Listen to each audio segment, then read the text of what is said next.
Ya.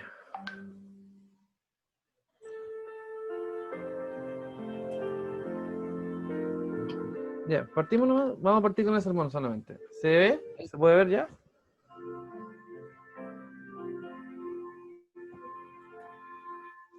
Ya.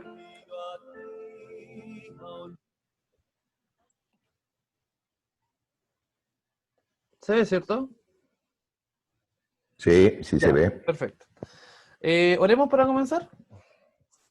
Ya.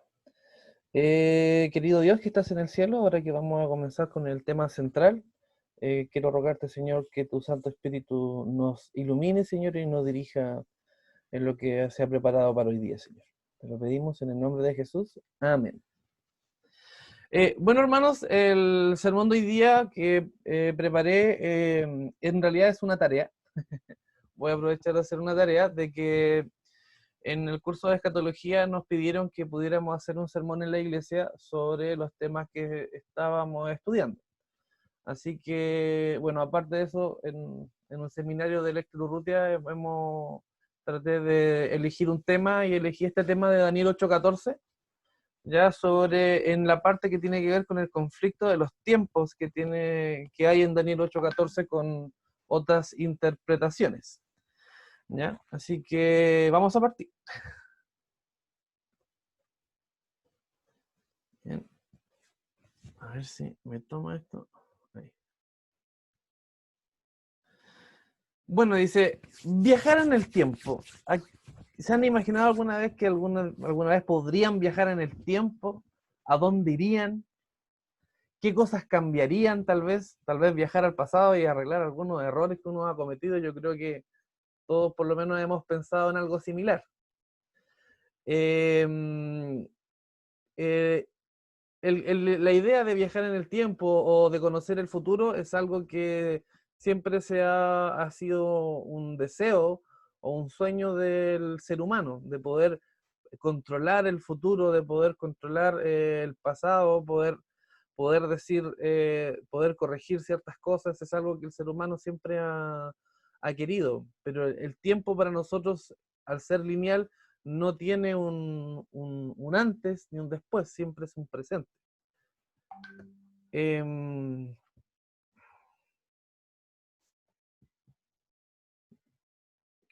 tengo un problema. Ya, ahí sí.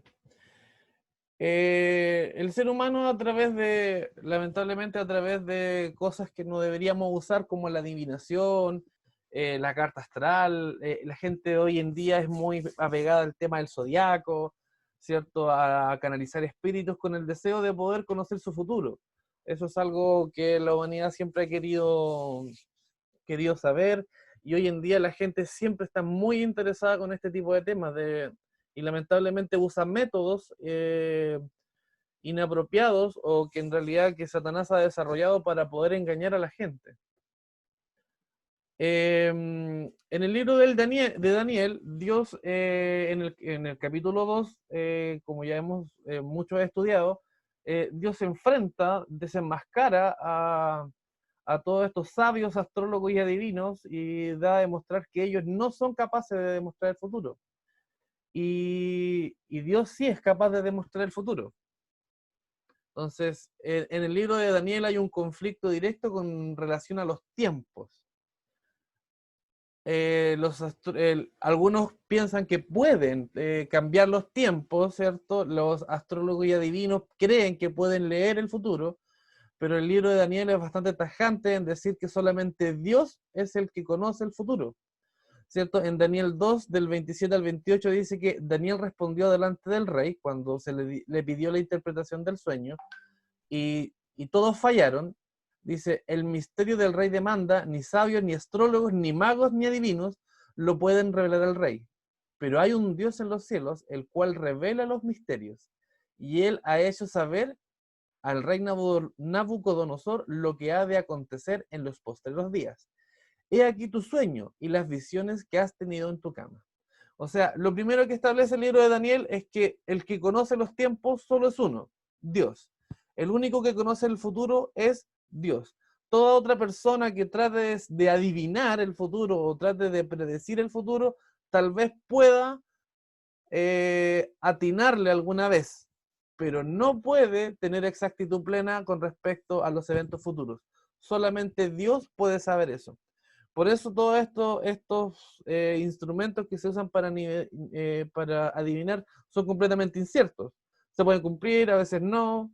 No es algo preciso. En cambio, en el libro de Daniel, Dios demuestra a través de las profecías de tiempo que de verdad Él conoce el futuro.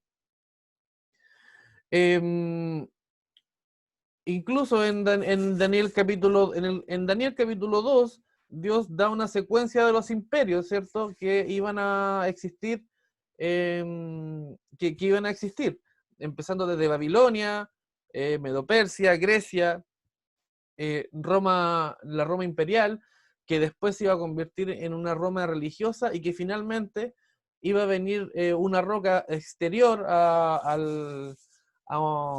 la humanidad, que es el reino de Dios, e iba a establecer su reino e iba a eliminar a los anteriores. En el capítulo 7 no se usan metales, pero sí se usan bestias para representar estos reinos, ¿cierto? En la misma secuencia, Babilonia era el león, que Babilonia iba a caer e iba a crecer Grecia, y después que Grecia cayera, perdón, después de Babilonia iba a venir Medo-Persia, y después de Medo-Persia iba a venir Grecia, y después después de Grecia iba a venir Roma. Entonces, la historia demostró que lo que Dios predijo se cumplió con exactitud. Cada uno de estos reinos fue sucesivo al otro. Entonces, hasta el capítulo 7, Dios demuestra que Él de verdad conoce el futuro.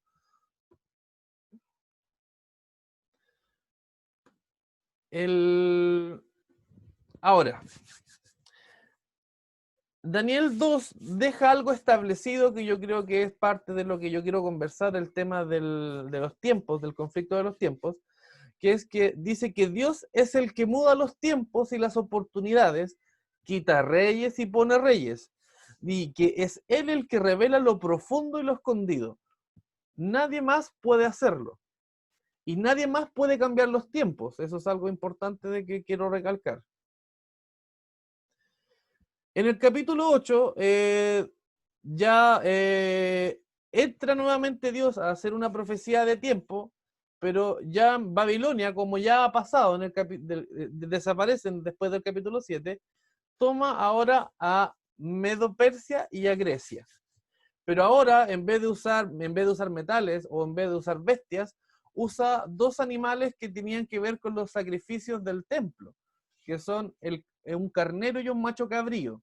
Y es importante notar que el carnero y el macho cabrío juntos aparecen solamente en un día en el Antiguo Testamento, y es en el día de la expiación. En ese día se nombran juntos el carnero y el cuerno pequeño. ¿Qué es lo que dice Daniel 8? Que no voy a profundizar mucho en este tema, sino que es es solamente para introducción, es que dice que el carnero y el macho cabrío, el carnero tiene dos cuernos que representan Medo-Persia, ¿cierto? Y que Grecia tiene un cuerno, y que el macho cabrío tiene un cuerno notable que se le da a entender que es el primer rey grande de Grecia, que fue Alejandro Magno, pero que él iba a morir en el máximo de su esplendor y que su reino iba a ser dividido en cuatro reinos, o lo que esta profecía de Daniel 8 llama cuatro cuernos. Y efectivamente la profecía se cumplió como Dios dijo. Cayó Babilonia, vino Medo-Persia, gobernó Medo-Persia, pero el que derrotó a Medo-Persia fue solo un rey, Alejandro Magno de Grecia. Y efectivamente, cuando él estaba en el auge de su poder, él muere y su reino no fue para ninguno de sus hijos, sino que fue para sus cuatro generales. ¿Ya? Y se dividió el imperio griego en cuatro partes. Nuevamente Dios demuestra que Él conoce el futuro. Ahora, esta parte va a ser importante. Me gustaría que pudiéramos ir a la Biblia, a Mateo capítulo 8, versículo del 8 al 12. Perdón, me equivoqué. Daniel capítulo 8, versículo del 8 al 12.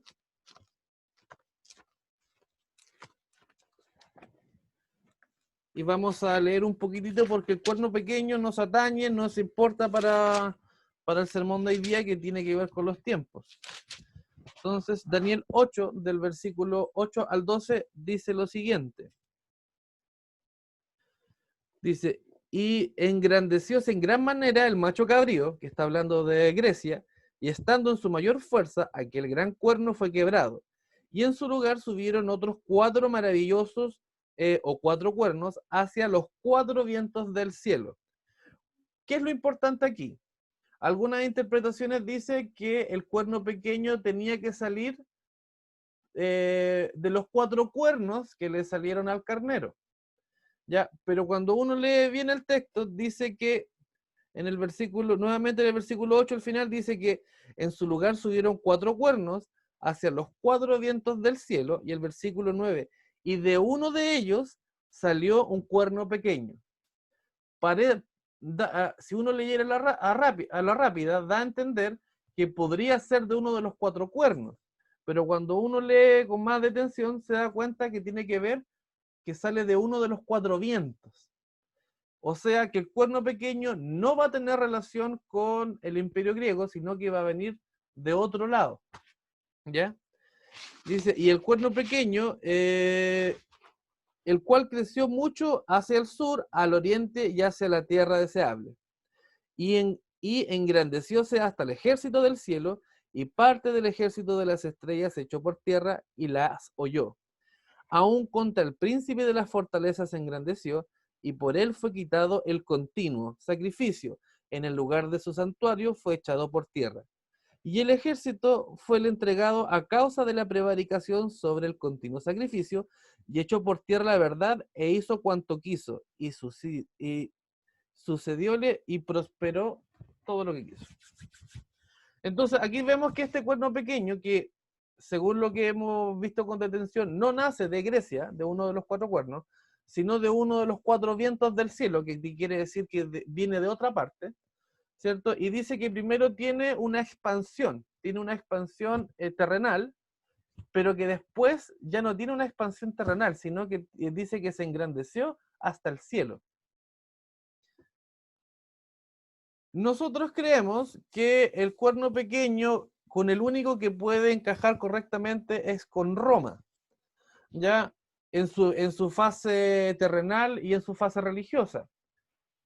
Un cuerno representa un reino, y si ustedes ven acá, este es un mapa del siglo V antes de Cristo, cuando estaban haciendo Roma, y Roma era muy pequeñita, era muy chiquitita, era un cuerno muy pequeño. Aquí no me aparece muy bien, pero los etruscos eran un imperio bastante grande que gobernaba toda la península de Italia, y Roma era muy pequeñito. Entonces, de verdad, Roma no tenía ninguna posibilidad de ser un imperio grande, ¿ya? Pero efectivamente, según lo que Dios dijo que este pequeño cuerno iba a crecer, así lo hizo. Y la profecía dice que tenía que crecer hacia el sur, hacia el oriente y hacia la tierra deseable. Y si nosotros vemos la parte rosada en este pequeño descripción que estaba abajo, la parte rosada, la primera parte que de crecimiento fue hacia el sur. Después, si vemos la parte que es como un verde más oscuro, se dan cuenta que tiene gran parte del occidente, pero también hacia el oriente. Y finalmente, dice, lo que está en naranjo, y finalmente lo que está en naranjo,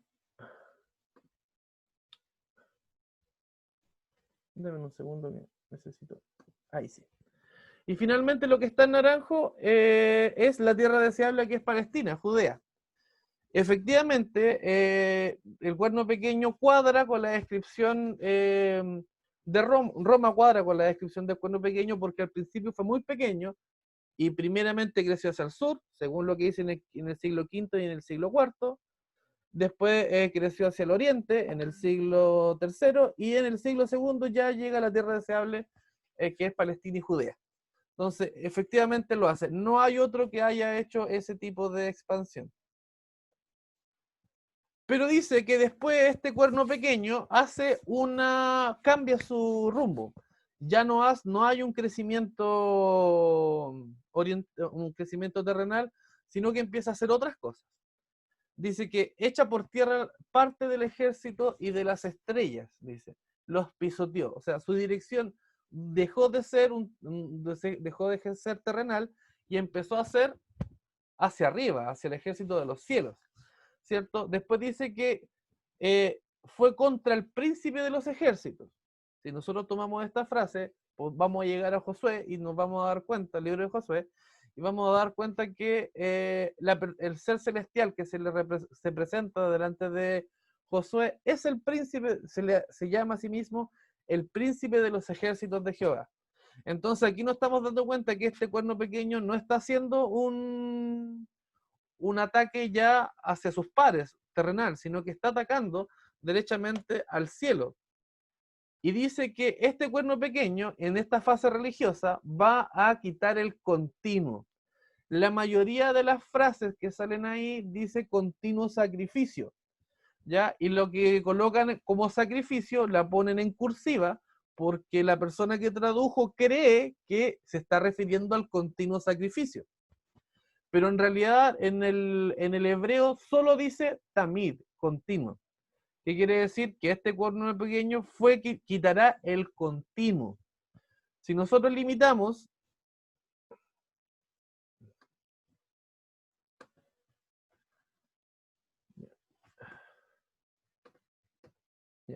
si nosotros, si fuera continuo sacrificio, efectivamente solamente estaría hablando de holocaustos, estaría hablando de los animales que se sacrificaban en el santuario. Pero cuando se habla de tamid, que vamos a ver más adelante, no solamente habla del sacrificio de los animales, sino que es un poco más amplio. Entonces dice que este cuerno pequeño echó por tierra también el santuario, dice. Se dan cuenta que ahora está atacando el cielo. Dice que echó por tierra la verdad, dice, e hizo cuanto quiso y prosperó. Importante este punto. El cuerno pequeño hizo cuanto quiso y prosperó. ¿Por qué lo digo? Porque hay una interpretación, la interpretación preterista, que dice que este cuerno pequeño no es otro que un rey seleucida, Antíoco Epífanes. Pero resulta que Antíoco Epífanes fue un rey más de su tiempo, no prosperó ni hizo cuanto quiso, al contrario. Roma lo tenía bastante controlado a este rey, entonces, como vamos a ver más adelante, tratan de darle a decir que el cuerno pequeño es Antíoco Epífanes, pero por las características que hace del ataque al cielo que hace este cuerno pequeño, Antíoco Epífanes, en el primer comentario, no cuadra. El conflicto, perdón, quitar el continuo. Aquí me quiero detener un poquito. La palabra que sale ahí cuando dice que se quita el continuo es la palabra tamid. Si fuera, y la palabra tamid, que significa continuo, tiene que ver con varias cosas. Tiene que ver con el servicio continuo que se hacía en el santuario. Ejemplo, el sumo sacerdote de continuo tenía que prender las lámparas, ¿ya? Las lámparas tenían que estar encendidas de continuo dentro del santuario. El pan de la continua presencia tenía que estar ahí también. El sacrificio continuo también tenía que estar ahí. Súper importante, cuando el sacrificio continuo que se hacía mañana y tarde, el libro de Levíticos lo nombra en singular, como si fuera solo uno. Entonces, el sacrificio continuo es el sacrificio de la mañana y el sacrificio de la tarde era uno. El incensario que tenía que estar quemándose tenía que ser de continuo. Entonces, habían varias cosas que se hacían continuamente en el santuario.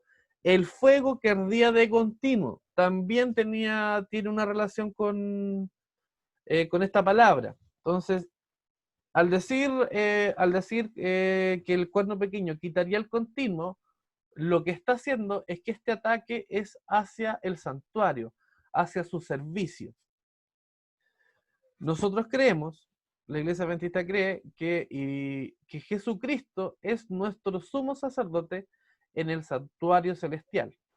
Entonces creemos que al quitarle el continuo al sumo sacerdote celestial, lo que va a hacer este cuerno pequeño es hacer una imitación, un sumo sacerdocio terrenal.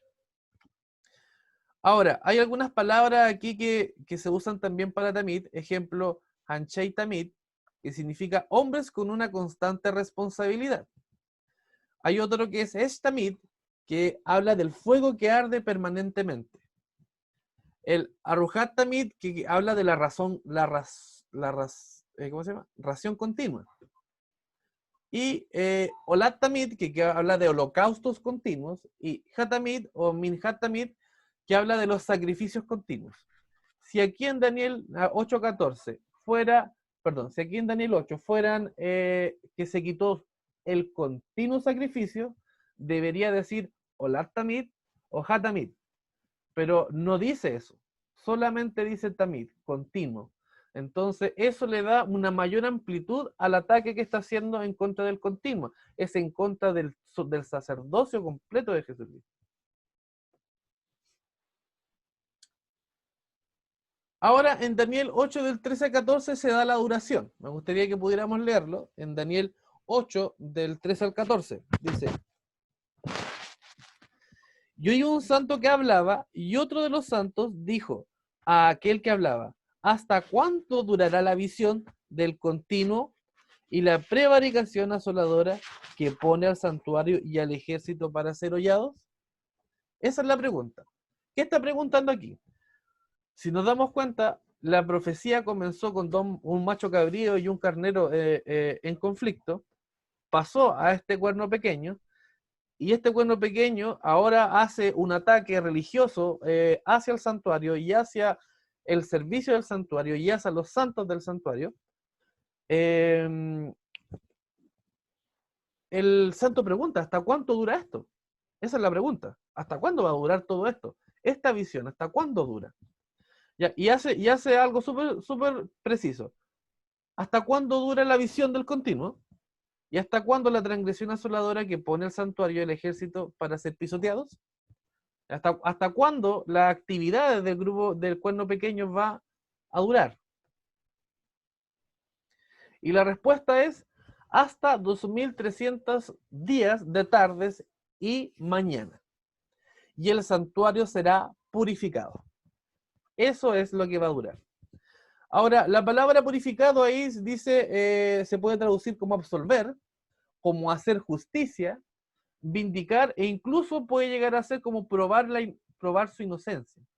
Entonces, lo que está diciendo que las actividades del cuerno pequeño van a durar 2300 tardes y mañana hasta, y el santuario cuando se termine ese periodo, el santuario va a ser, se va a probar su inocencia, va a ser vindicado o va a ser purificado. Estas son acciones que se hacen en un juicio. Y el macho cabrío y el carnero no está haciendo referencia al día de la expiación, nos está diciendo de que va a haber un juicio o un día de la expiación en el futuro para las actividades en el futuro. Ahora, hay un principio, el principio que los adventistas conocemos bastante bien, que es el principio día por año, ¿ya? ¿Qué quiere decir esto? Que siempre donde en la Biblia aparezca la palabra tiempos, la palabra días o la palabra meses, en profecía quiere decir que corresponde a años. O sea, un tiempo es un año. 2 tiempos en profecía serían 2 años. Un día sería un año, ¿ya? 42 meses serían 1260, que son 1260 días, serían 1260 años. Entonces, bajo y ahora, en contraparte, cada vez que en una profecía sale años, es literal. ¿Ya? Ejemplo, los 70 años de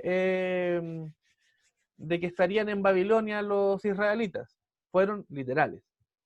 El milenio nosotros creemos, dice que son 1000 años, entonces también nosotros creemos que eso es literal. ¿Ven? Pero hay un principio que la Biblia lo establece súper bien y que no solamente los adventistas lo reconocemos, sino que es el principio día por año.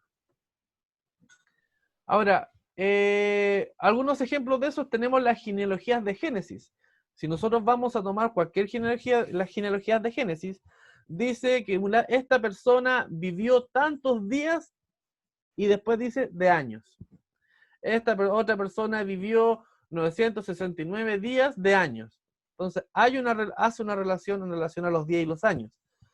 La sentencia de los antediluvianos dice, Génesis 6.3, que son 120 días de años. ¿Ven? La sentencia de los 40 años en el desierto que tenían que vagar, también dice que son 40 días de años. La sentencia sobre Jerusalén, que son, hay una sentencia en Ezequiel, ¿ya? Y ahí también dice, dice claramente, días por años. Entonces, la profecía es súper clara en indicar que estos serían años. O sea, estos 2300 tardes y mañanas serían años. Otra cosa que hace referencia a las 2300 tardes y mañanas es si se dieron cuenta, es a los días de la creación. Tarde y mañana, tarde y mañana, tarde y mañana un día, dice Génesis. Tarde y mañana otro día. Tarde y mañana el día primero. Tarde y mañana el día segundo. Entonces, una tarde y una mañana es un día completo. ¿Bien? Ahora, ¿qué pasó aquí?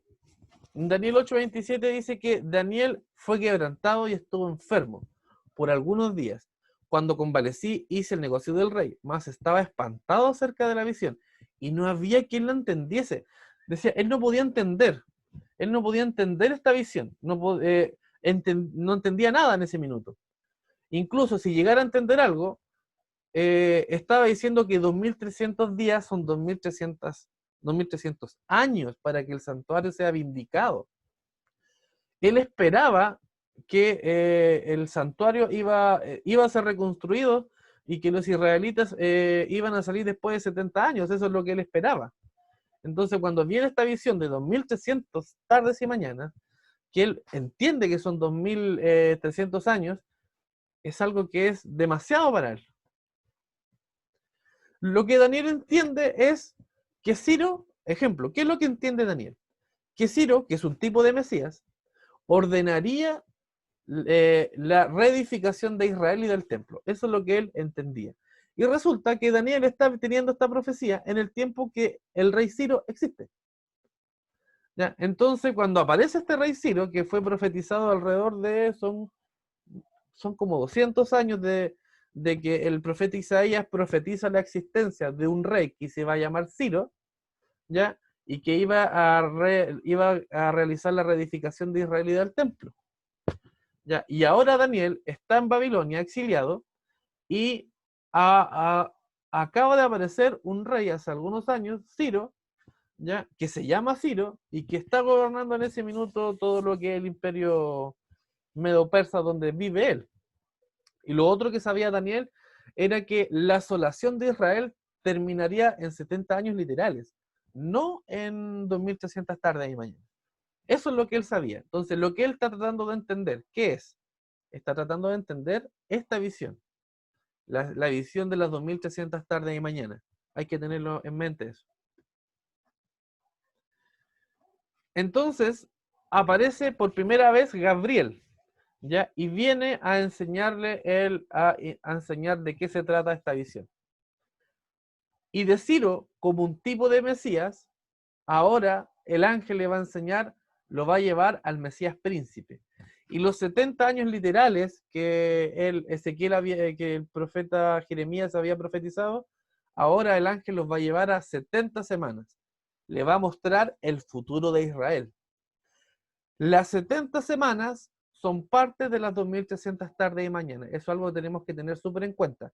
Porque lo que está preguntando Daniel es que él quiere entender las 2300 tardes y mañana. Pero entendía que Israel eran 70 años nomás, literales. Por eso que viene Gabriel y viene a explicar las 2300 tardes y mañana. Dice, y le va a explicar y la explica de la siguiente forma. Le dice a Daniel, me gustaría que lo pudiéramos leer, Daniel 9, del 22 al 27.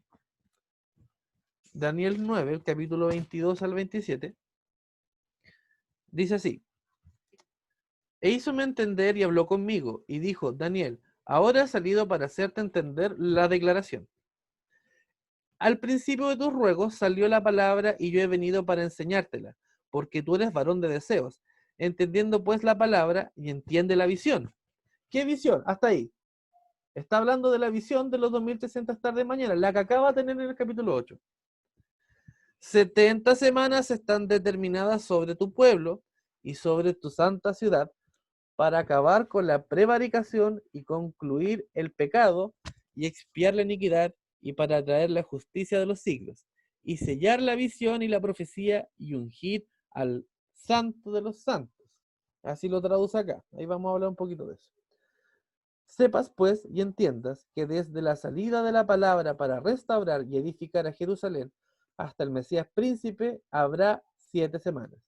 Y 72 semanas tornáronse a edificar la plaza y el muro en tiempos angustiosos. Y después de las 62 semanas se quitará la vida al Mesías, y no por sí. Y el pueblo de un príncipe que ha de venir destruirá a la ciudad y el santuario. Con inundación será el fin de ella, y hasta el fin de la guerra será talada con asolamiento. Y en otra semana, que sería la semana 70, confirmará el pacto a muchos. Y a la mitad de la semana hará cesar el sacrificio y la ofrenda. Después, con las muchedumbres de las abominaciones, será el desolar. Y esto hasta una entera consumación. Y derramaráse lo que la ya determinada sobre el pueblo asolado. Entonces viene Gabriel y enseña la primera parte, lo que le corresponde a Daniel. Daniel le dice, lo que corresponde a tu pueblo son 70 semanas de la visión de las 2300 tardes de mañana. ¿Se dan cuenta? Y le dice que en esas 70 semanas se va a cumplir lo siguiente. ¿Y cómo sabemos eso? Que está tomada de las 2300 tardes de mañana, porque dice que están determinadas. Ese verbo, hatak, significa cortadas o separadas. O sea, están separadas de otro, de algo más grande. Y la única profecía de tiempo vinculada en el capítulo anterior son las 2300 tardes y mañana. No hay otra. Y le dice, de las 2300 tardes y mañana, 70 semanas están determinadas o cortadas sobre tu pueblo y sobre tu santa ciudad. Y le dice que en esas 70 semanas se va a terminar con la transgresión. Se va a poner fin al pecado.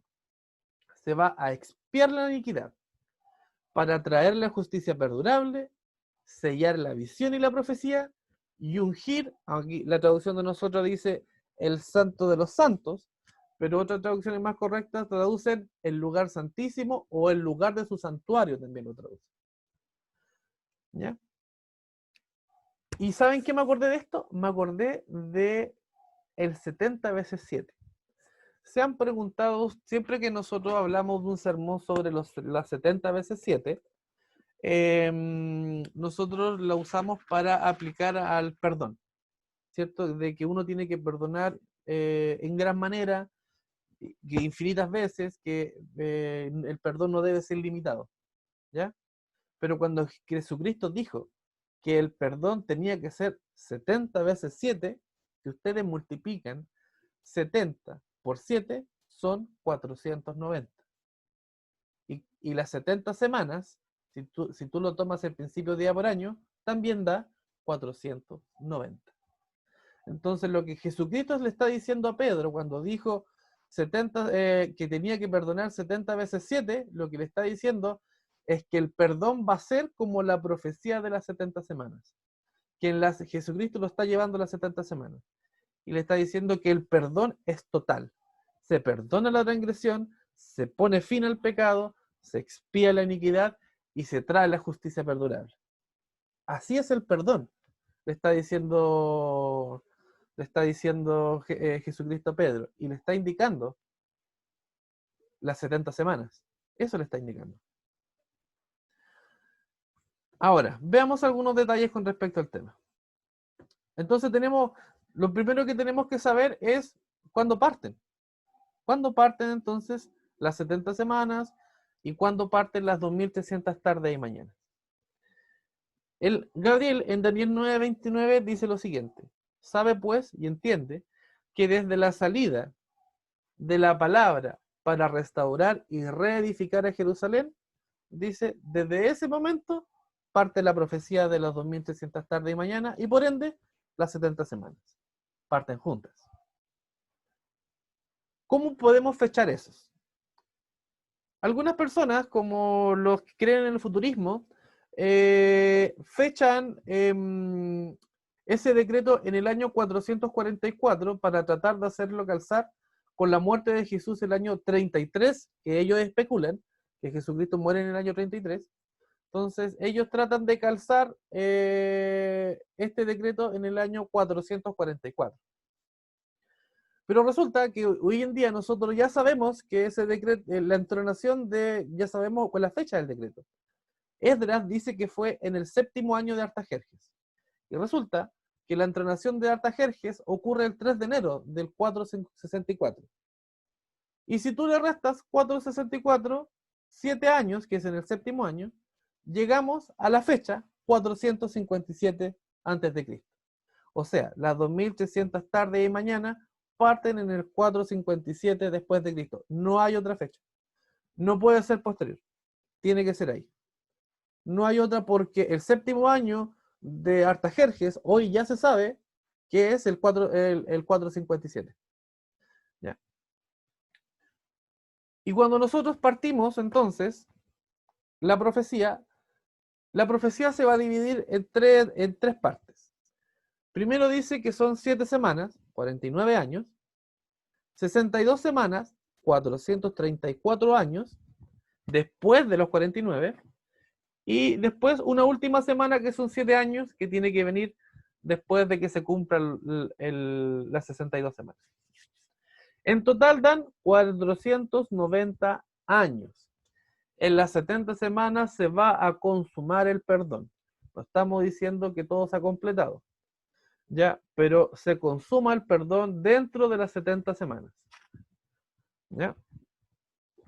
Hay algunas cosas que van a quedar todavía en el futuro, después de las 70 semanas que vamos a ver más adelante, pero la consumación del perdón se hace ahí. Entonces, las 7 semanas son 49 años, ¿cierto? Y dice que se va a reedificar Jerusalén desde la plaza hasta el muro. ¿Ya? Así lo dice la profecía. O sea, desde lo más central, que es la plaza, hasta el muro, que es lo exterior. O sea, y eso ocurrió, y efectivamente dice que iba a ser en tiempos angustiosos. Si nosotros vemos los relatos de Esdras y de Nehemías, nos damos cuenta que ellos tuvieron muchos problemas para poder edificar, reconstruir Jerusalén. Ya, una cosa más. ¿Por qué nosotros creemos que el decreto de Artajerjes es el que corresponde? Existieron 3 decretos, ¿ya? Ampliaron la libertad de Jerusalén, el derecho a volver a Jerusalén. Ciro dijo que se reconstruyera el templo, ¿ya? Pero Artajerjes es el tercero y es el último. Y este decreto es total, es para la reconstrucción no solamente del templo, sino también de la ciudad y también para que se establezca el gobierno de Israel. Entonces, este es no hay otro, no puede existir otro más que el de Artajerjes. Bueno, las 62 semanas van a dar un evento importante. Cuando se terminen los 434 años, tiene que aparecer el Mesías. Es la aparición del Mesías príncipe. Y eso ocurre, efectivamente. El Mesías príncipe, si nosotros tomamos el año 457 y contamos 49 años y 434 años más, vamos a llegar al año 27 después de Cristo.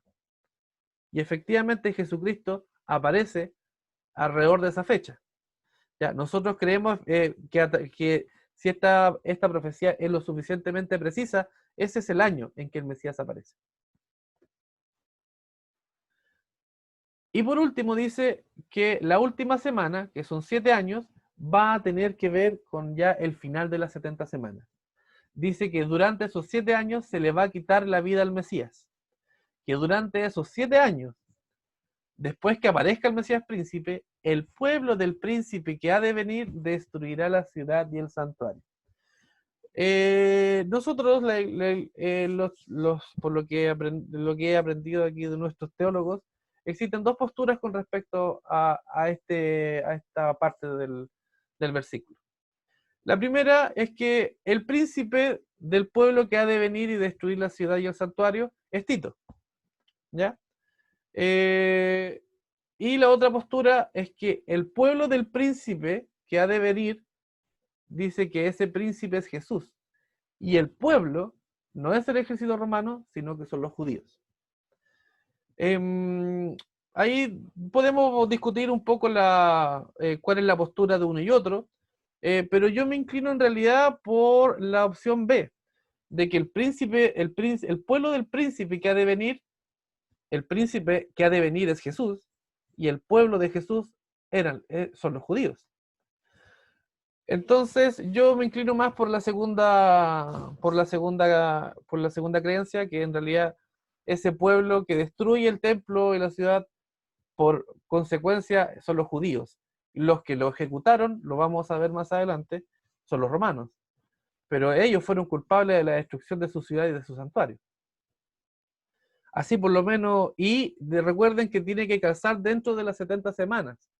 ¿Ya? No puede quedar afuera.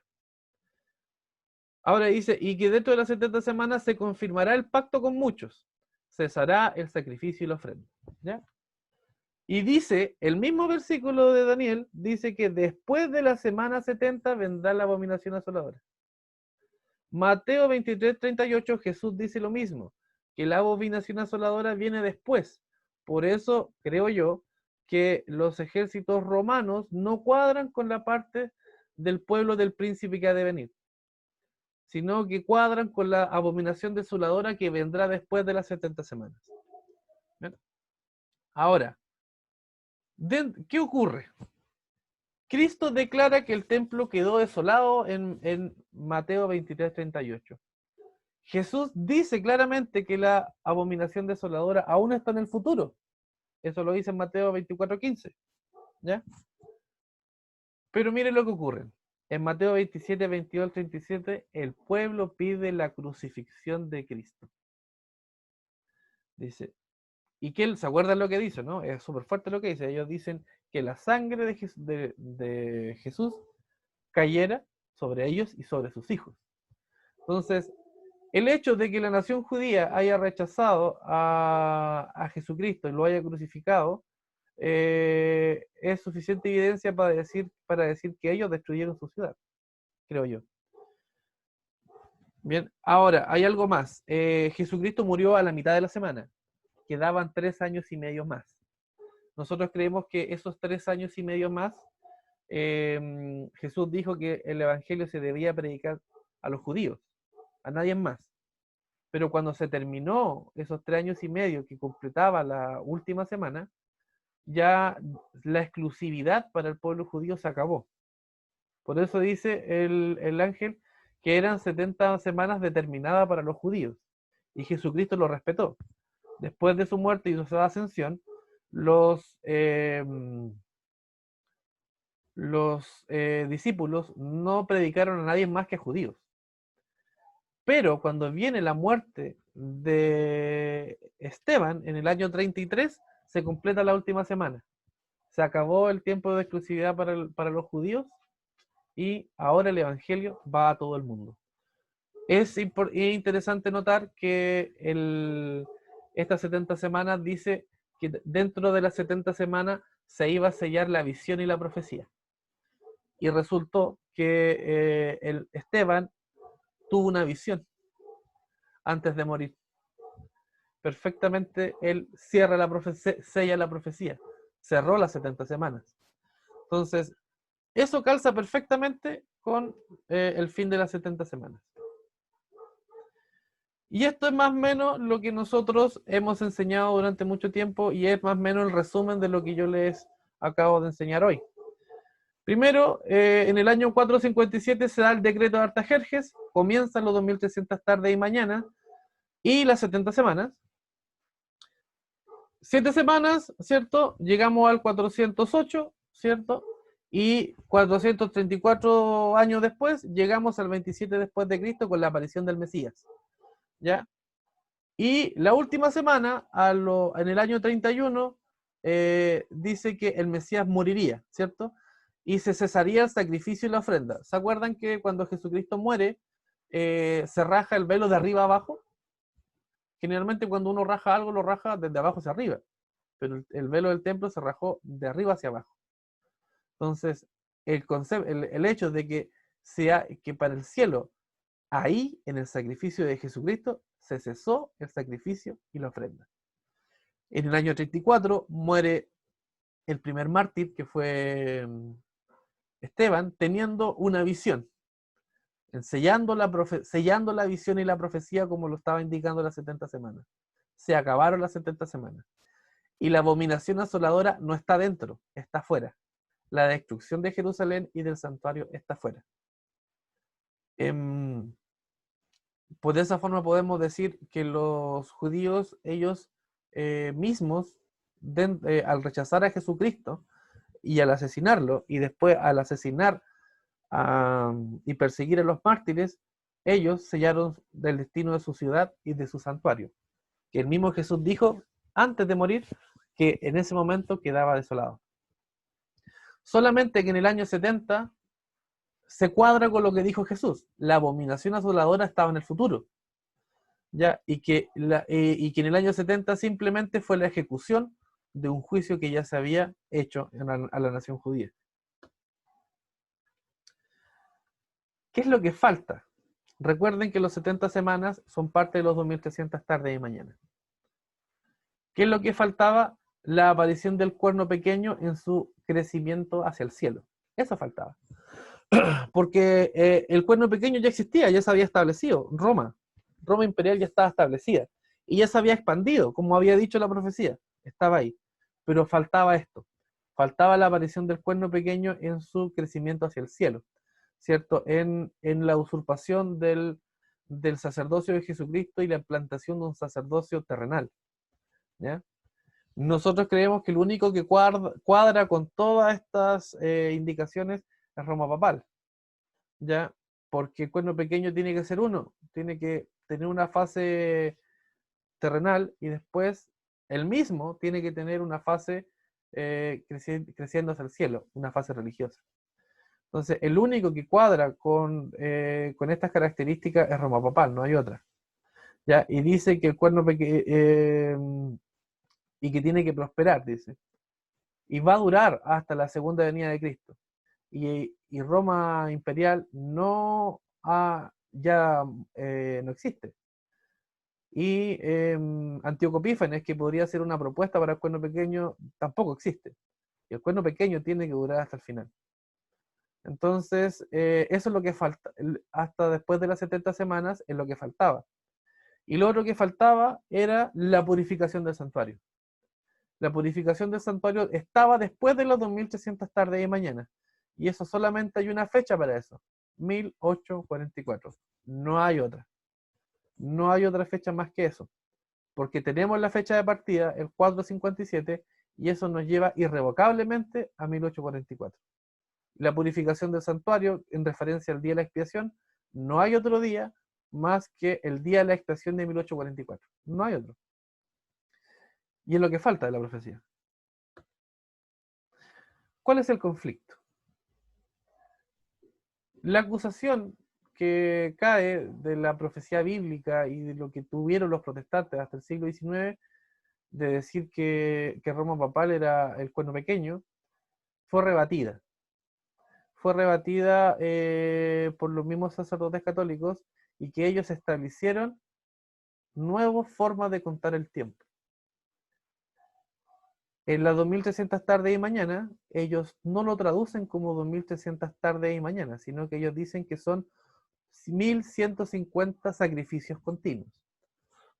Porque dicen que como son sacrificios continuos, y son dos, uno se hacía en la mañana y otro se hacía en la tarde, no son 2300 sacrificios continuos de tarde y mañana, sino que son 1150 sacrificios. 1150 sacrificios en la mañana y 1150 sacrificios de la tarde.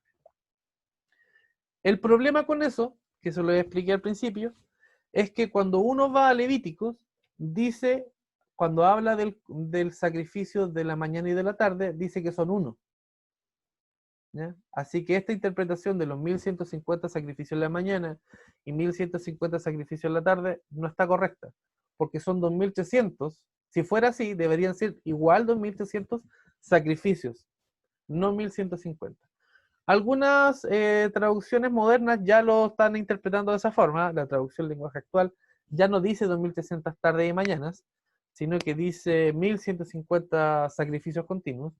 Y la versión, el lenguaje sencillo, también ya no dice 2300 tardes y mañanas, sino que viene diciendo 1150 sacrificios continuos. ¿Por qué lo hacen así? Porque ellos están tratando de sacarse la acusación de que son el cuerno pequeño y están tratando de hacer encajar a otra persona en su lugar. ¿A quién? A Antíoco Epífanes. Este rey Seleucida de antes de Cristo, ellos lo tratan de encajar ahí, entonces los 2300 tarde y mañana no le encajan. Pero en los 1150 se acerca un poco más, pero tampoco encaja. Porque ellos 1150 en profecía, si lo tomamos así, serían 3 años y 70 días. ¿Ya?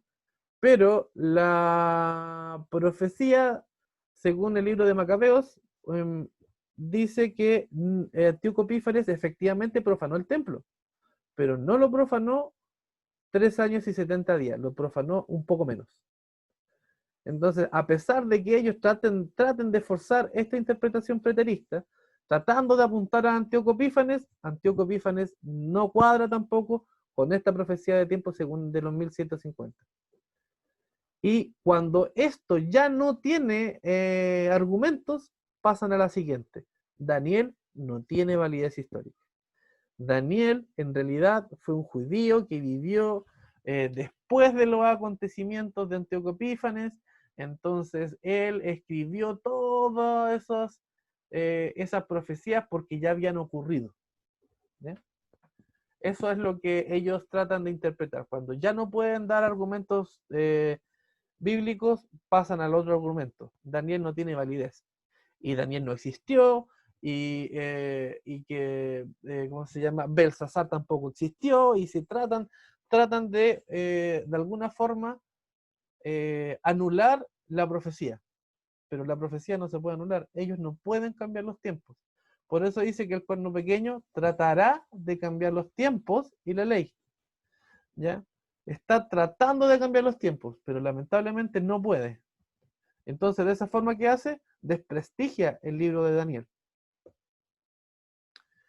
Pero ellos también inventaron otra forma de interpretar las profecías, que es el futurismo, ya que es lamentablemente después de 1844 es las profecías, es el sistema que usan todas las iglesias protestantes. La única iglesia que se mantiene con el método historicista es la iglesia adventista. El resto, todos ya han pasado de alguna forma al futurismo o al preterismo. Es interesante que hay algunos movimientos disidentes adventistas que ya no interpretan las 2300 tarde y mañana como las interpretamos nosotros. De hecho, hay un grupo que son judíos adventistas. No, por favor, quiero diferenciar entre los judíos mesiánicos, que también son adventistas, que ellos efectivamente creen lo que nosotros creemos, pero los últimos años ha salido un grupo de personas que no son judíos de nacimiento, que no son judíos de raza, y se han convertido, entre comillas, al judaísmo. Y ellos ya no están interpretando a las 2300 tardes y mañanas como continuos, sino como continuos sacrificios. ¿Ya? Y se disfrazan casi de judíos, se visten como judíos, se comportan como judíos y cambian estas profecías. Eso es algo que ya es algo que ya está ocurriendo. Uno lo puede buscar y va a ver que los mismos estos supuestos adventistas judíos están distorsionando las profecías que hemos tenido siempre, y en especial esta, la de los 2300 tarde y mañana, y se la están aplicando a Antíoco Epífanes. Los futuristas creen otra cosa. Los futuristas tratan de encajar, cortan la profecía de las 70 semanas. Primero dicen que Dios tiene dos pueblos, Israel y la iglesia, ¿ya? Entonces Dios trata a Israel de una forma y a la iglesia la trata de otra, ¿ya? Entonces ellos dicen que la última semana, mira, si ustedes se dan cuenta, las 69 semanas de las 70 semanas se cumplen casi muy parecidas a nosotros. Ya, 70 semanas, la reconstrucción de Jerusalén, y las 62 semanas hasta la aparición del Mesías. ¿Ya? Eso ellos lo tienen más o menos similar a nosotros. Pero la última semana ellos la cortan. Para ellos, la aparición del Mesías príncipe es la muerte, es la crucifixión. Y la última semana queda cortada, porque como el texto dice cortadas, ¿ya? Entonces ellos dicen que está cortada. El tema que no está cortada, ellos no consideran las 2300 tardes y mañana que está en el contexto. Ellos sacan las 70 semanas del contexto y la última semana la eliminan, la cortan. Y dice que se va a cumplir en el futuro. ¿Cuándo va a comenzar de nuevo esa última semana? En el arrebatamiento, en el rapto secreto. Cuando venga el rapto secreto, Dios va a llevarse a la iglesia y va a dejar a los israelitas sufriendo acá abajo, ¿cierto? Donde se va a levantar el cuerno pequeño. Entonces, los preteristas mandan el cuerno pequeño al pasado y los futuristas mandan el cuerno pequeño al futuro. ¿Cuál es el problema aquí? Que el cuerno pequeño tiene que estar fuera de las 70 semanas, no puede estar adentro. Y Jesucristo dijo que estaba en el futuro, no en el pasado. Entonces, no puede ser Antíoco Epífanes, porque está en el pasado de Jesús, y no puede ser alguien que venga en el futuro lejano o en un futuro próximo, porque tiene que estar afuera de las 70 semanas, no adentro. Lo que ellos hacen es aplicar la profecía de la última semana que habla del Mesías, de Jesucristo, y se le aplican al cuerno pequeño. O sea, el que cumple, en vez de que el que cumpla la última semana de la profecía sea el Mesías, Jesús, se le aplican al cuerno pequeño, el anticristo. ¿Se dan cuenta? Eso es lo que están haciendo. Y dice que cuando ocurra el rapto y la iglesia se vaya al cielo, van a pasar 7 años justos y Jesucristo va a volver a reinar por 1000 años con los judíos y a restablecer la nación de Israel y un montón de cosas más que en realidad no tiene una base sólida dentro de la interpretación de las 70 semanas. Bueno, sin decir que al decir que Jesucristo después del rapto viene por 7 años después, le están colocando fecha a la tercera venida de Jesucristo. No sé cómo aplicarlo ahí. Daniel 7:25 dice: y hablará palabras contra el Altísimo, y a los santos del Altísimo quebrantará, y pensará en mudar los tiempos y la ley, y entregados serán en su mano hasta tiempo, y tiempos y medio de un tiempo. ¿Cuál es la respuesta de Dios? Daniel 2:20 al 21. Y Daniel habló y dijo: sea bendito el nombre de Dios de siglo hasta siglo, porque suya es la sabiduría y la fortaleza.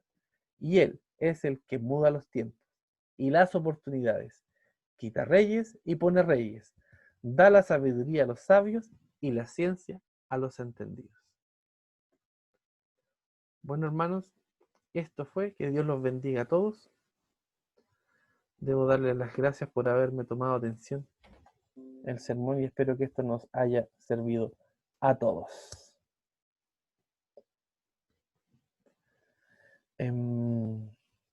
No sé si tal vez tienen algún comentario, algo que podamos conversar antes de cerrar por la hora. Darte las gracias, Roberto, por tu exposición de lo que tú hiciste esta mañana acerca de la profecía de los 2300 días que de allí nació nuestra iglesia adventista.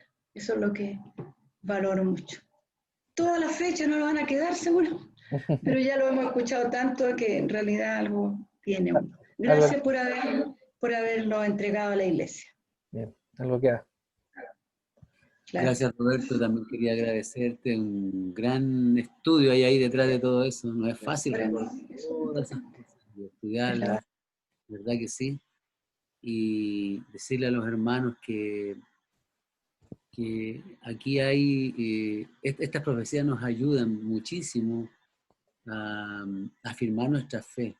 Son impresionantes, son impresionantes. Tal vez alguien que no ha estudiado todas las otras puede estar un poquito colgado a lo mejor con esto, pero los animamos a estudiar, los animamos a empezar desde Daniel capítulo 1, capítulo 2. Hay un estudio que tenemos muy bueno de Daniel, y que podríamos, o alguien podría pedirlo, lo tenemos digital también, si lo quieren pídanmelo, sin ningún problema yo les envío, así es que, o que lo hicieran